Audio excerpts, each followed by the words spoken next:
cada uno de nosotros agrade a su prójimo en lo que es bueno, para edificación, porque ni aun Cristo se agradó a sí mismo. Epístola del apóstol Pablo a los Romanos, capítulo 15, versículos 2 y 3. Cristo no se agradó a sí mismo. Él es el ejemplo de todo lo bueno y lo santo, y el que motiva los corazones de nosotros los fieles. Si usted es cristiano, si tiene la inmensa gracia de estar unido a Cristo y de poseer gracias a Él la vida, consuelo, justicia y esperanza, si Él es tu Salvador y tu mejor amigo, seguramente ha de ser muy importante y profundamente satisfactorio para ti andar como Él anduvo, como lo señala 1 de Juan 2:6, ser como Él fue y obrar como Él obró. El apóstol afirma que Cristo no se agradó a sí mismo. No procuró su propia ventaja, ni su propio gusto, ni su propio placer, ni siquiera, a pesar de que la tenía, su propia gloria, sino que procuró nuestra ventaja y el bien de los pecadores perdidos cuando se entregó por nosotros. No se sintió satisfecho con ser sabio, justo y digno de honor y gloria solamente Él, sino que prefirió dejarse cubrir con deshonra para hacernos partícipes también a nosotros de su sabiduría, de su justicia y de su gloria. El apóstol coloca este sublime y sagrado ejemplo ante nuestros ojos, a fin de desafiarnos y animarnos a comportarnos como se comportó Él, nuestro querido Señor y Maestro. A no pensar solo en complacernos a nosotros mismos, sino en complacer también a nuestro prójimo, a buscar su edificación y así a soportar las flaquezas de los débiles, como lo señala Romanos 15:1. Bien se dice, nuestro Señor, para nuestra salvación, no necesita de nuestras obras. El que sí las necesita es nuestro prójimo. Por lo tanto, si me siento tentado a criticar las faltas de ese prójimo, su posible ignorancia y sus otros tantos defectos que pueda tener, si soy tentado a sentirme satisfecho conmigo mismo y a despreciar a mi hermano, entonces la imagen del Cristo manso y humilde inmediatamente debe doblegarme y hacerme sentir vergüenza por esa actitud arrogante. El hermoso cuadro de la santa humildad y del excelso amor de Cristo debería despertarme y hacerme aborrecer mi arrogancia. Debería pensar en la clase de cristiano que soy, capaz de sobreestimarme tanto a mí mismo que me considero capaz de mirar con desprecio las flaquezas de mi hermano, sin saber que eventualmente esas mismas flaquezas en algún momento las he de tener yo mismo, o ya las he tenido. Cristo nuestro Señor, la eterna perfección, sabiduría y bondad en persona, no trató de complacerse a sí mismo, ni nos despreció a nosotros, pecadores insensatos y abominables como somos. Él hizo todo lo que estuvo en su poder para librarnos de nuestra merecida miseria. Sí, quieran todos los cristianos pensar en eso. Quizás te alarmes ante la ignorancia o la transgresión de tu hermano y estés listo para juzgarlo, condenarlo y considerarte mejor a ti mismo. Pero considera cómo se comportó y comporta aún todavía Cristo con nosotros. ¿Cuántas locuras y faltas debe ver diariamente en nosotros? Y cómo no obstante sigue cuidándonos con paciencia y bondad. Considera cómo trató Cristo a sus débiles discípulos, a los cuales jamás les quitó el título de discípulos, de apóstoles, a pesar de que todos lo traicionaron. Las vidas de ellos estaban llenas de faltas, de torpezas, malos hábitos, pecados. Él jamás, a pesar de eso, los despreció ni los condenó. Mientras seguían con él, al contrario, siempre soportó pacientemente sus debilidades. Sus faltas, errores y torpezas fueron muchas.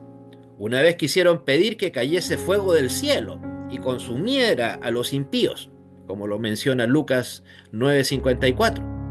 Otra vez Pedro quiso desalentar a Jesús para que no sufriera su pasión y muerte, sabiendo lo necesaria que era aquella pasión y aquella muerte, previa a su resurrección. En otra ocasión, los discípulos discutían entre sí cuál de ellos era el mayor, como lo menciona Marcos 9:33, Oye, 34. En Marcos 14:50 se relata que todos lo abandonaron.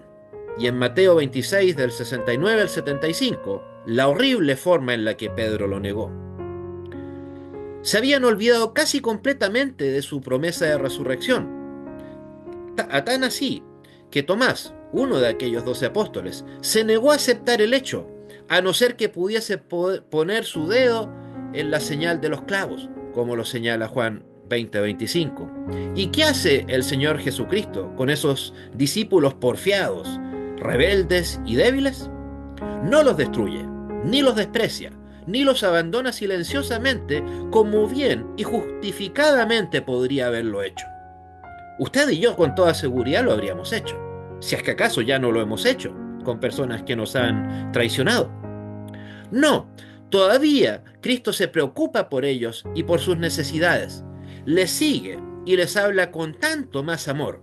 Reprende piadosamente sus malos hábitos, corrige su falta de entendimiento y los remite a su palabra diciéndoles: oh insensatos y tardos de corazón para creer todo lo que los profetas han dicho. ¿Acaso no era necesario que el Cristo padeciera estas cosas y entregara a su gloria? Lucas capítulo 24, versículos 25 y 26. Les habla en una forma tan amable como a sus queridos hijos y mejores amigos, como si no le hubiesen ofendido en lo más mínimo. Solo trata de restaurarles la fe y la paz a fin de qué, de algo que ellos no merecían, que era ser fortalecidos en su fe. No debemos, por lo tanto, obedecer a nuestro propio espíritu, sino dejar que Cristo, nuestro Salvador, también sea nuestro Maestro.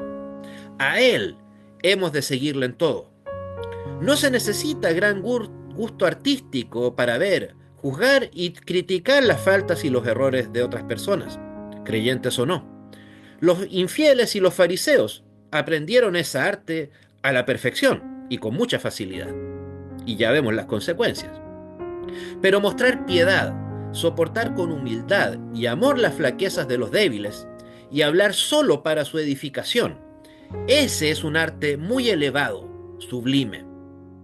Aún los fieles creyentes, que diariamente necesitamos y disfrutamos la misericordia de Dios, tardamos en aprender que debemos mostrar la misma misericordia a nuestros hermanos débiles. Recordemos sobre todo que nosotros mismos necesitamos aquella misericordia, pues debemos reconocer nuestra propia pecaminosidad e indignidad. Sin embargo, vemos que a pesar de todo, la gracia de Dios sobreabunda. La inmensa gracia de Dios nos reconforta y logra que apreciemos la misericordiosa actitud de Cristo.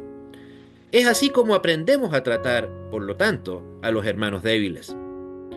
Cuando te das cuenta de que Jesucristo te trata con mansedumbre y eres consciente de que vives por la sola misericordia de Dios, no te olvides que Él quiere que tú también muestres esa misericordia y paciencia con los demás, no solo contigo.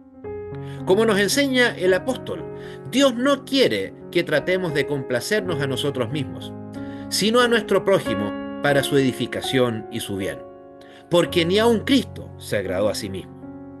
Él no vino para complacer o servirse a sí mismo, y en efecto no lo hizo. Lo que sí hizo fue todo para agradar y servirnos a nosotros, y hace que su gracia aún nos sostenga diariamente en nuestras flaquezas, incluso en el día de hoy. Por lo tanto, quiera Dios concedernos la gracia de imitar fielmente el amor ejemplar de nuestro Salvador Jesucristo. Amén. Y ahora que finaliza un año y está por comenzar uno nuevo, deseamos para ti que el Señor te bendiga y te guarde. Haga el Señor resplandecer su rostro sobre ti y tenga de ti misericordia. Que vuelva el Señor su rostro hacia ti y te conceda su paz. Amén. Saludo en nombre de Sociedad Interministerial Nehemías, un servidor, Andrés San Martín Arrizaga, desde Temuco, Chile.